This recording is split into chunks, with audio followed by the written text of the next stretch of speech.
Terima kasih pemirsa, Anda masih bersama Buletin Sumatera Utara.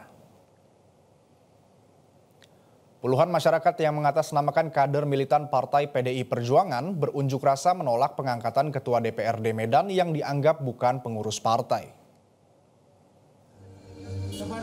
Aksi unjuk rasa kader militan PDI Perjuangan bersama simpatisan menggelar aksi damai. Mereka mendesak DPP PDI Perjuangan memilih Ketua DPRD Medan dari kader yang loyal dan telah berjuang puluhan tahun membesarkan partai berlogo banteng moncong putih ini.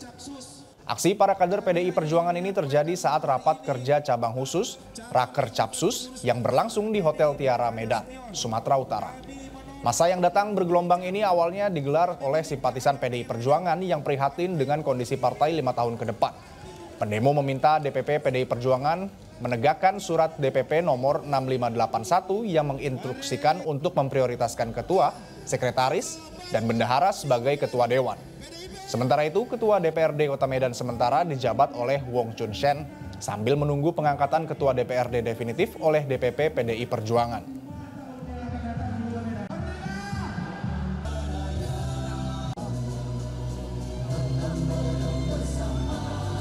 Sudah syogianya Sekretaris DPC PDI Perjuangan ditetapkan jadi Ketua DPRD Kota Medan. Dari hati kita yang dalam, jangan ada sesama kita menjolimi. Sungguh menyakitkan hati kita, pengurus-pengurus partai DPC PDI Perjuangan Kota Medan, kadernya sendiri, yaitu pengurus DPC, tidak didukung dan tidak disepot menjadi Ketua DPRD. Jelajahi cara baru mendapatkan informasi. Download Metro TV Extend sekarang.